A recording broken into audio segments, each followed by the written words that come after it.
Well, for more on this, let's now welcome the International Relations Analyst Ayesha Kajee. Ayesha, very good afternoon to you, and thank you so much for your time. Just reflecting back on what we saw yesterday, Professor Jeffrey Sachs delivering that blistering condemnation of the United States intervention in Venezuela. During his address at the UN Security Council's emergency session, he described it as a thuggish abandonment of international law, a direct violation of Article 2 of the UN Charter, and a dangerous return to international anarchy. Let's get your view then on this and the recent developments that we've been seeing.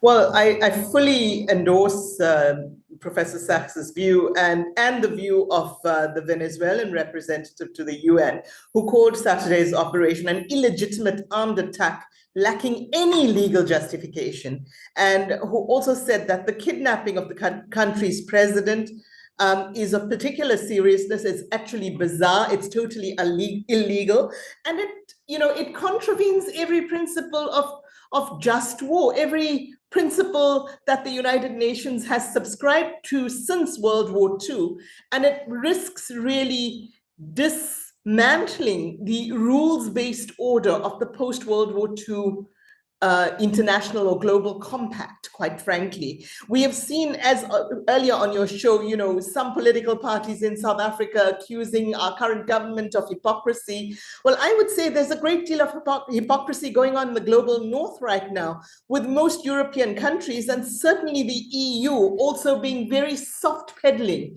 on the issue of Venezuela, largely because of the political fallout that could ensue for the Ukraine-Russia war, but also not really taking too much heed of Mr. Trump's alleged eyeing of the takeover of Greenland, Cuba, etc., in the post-excitement, if you will, or post-euphoria for him of the capture, quote-unquote capture of Venezuela, and of course the unseating of its and abduction of its president.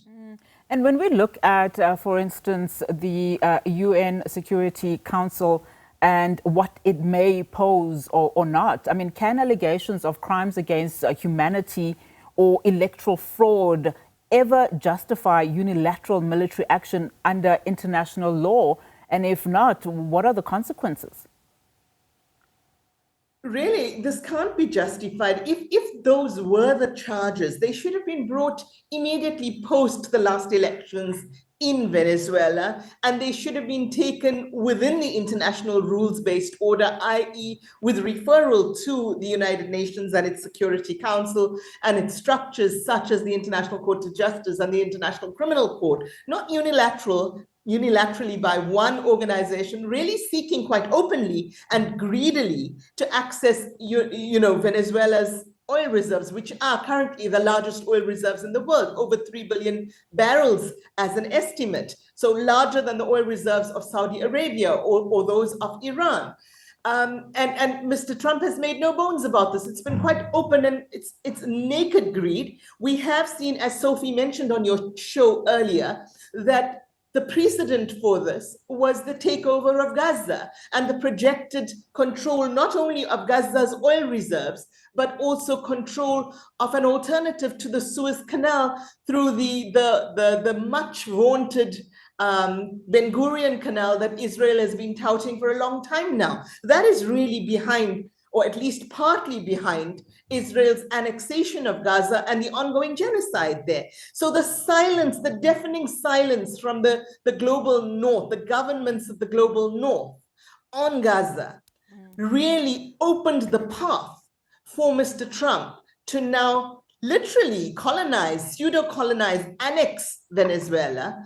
And he has indicated again quite blatantly that he is eyeing Cuba and Greenland next. And where is this then going to take us as an international rules-based order?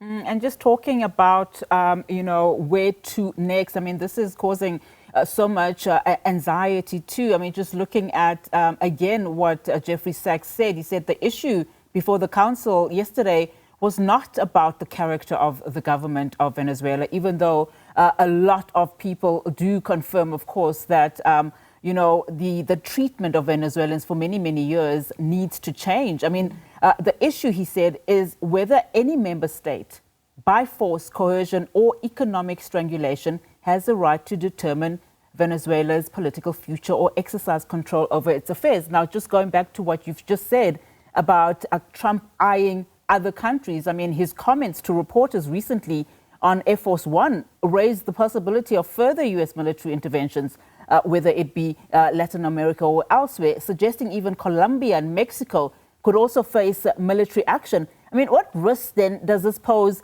in this nuclear-armed world if powerful states act in this manner unilaterally?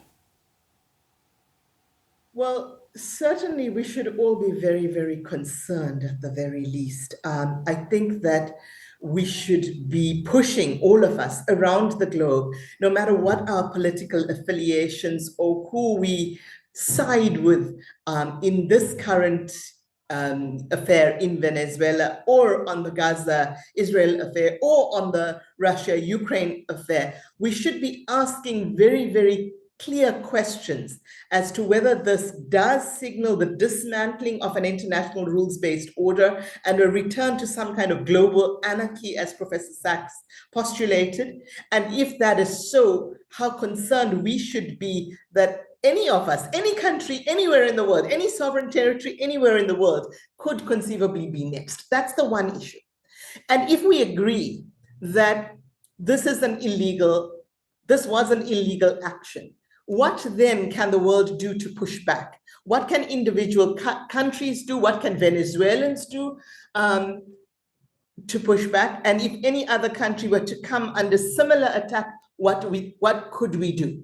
These are the questions we ought to be asking. One, I postulated on a previous interview this weekend that one measure that citizens of countries could perhaps take, that Venezuelans could perhaps take, would be to occupy US territory in Venezuela, i.e. the US embassy. Now, I'm not advocating this. I'm saying this is a possibility. And it appears to be, in a post-rules-based world, a rational and proportionate reaction to the kidnapping of Mr. Maduro and the annexure of Venezuela by the United States. Yeah. Whether this would be reasonable or proportional or even possible is, of course, open to conjecture. But what else can states do if, when one powerful state acts unilaterally, acts illegally, blatantly illegally, violates all the established and well-established for over 50 years norms of the international rules-based order? What else can states do if other powerful states sit by and allow this to happen? Russia, for example, has, through its foreign ministry, protested, but its president appears to be quite happy with the status quo, because it also ensures that its president will probably be able to continue his war in Ukraine. The European Union has been very measured. Some of the countries have come out in support of Trump. Others, such as Spain, Denmark, etc., have criticized the US action. So has France. But even those that have criticized have done so almost hesitantly, and thus establishing that they are willing to be bullied by the US.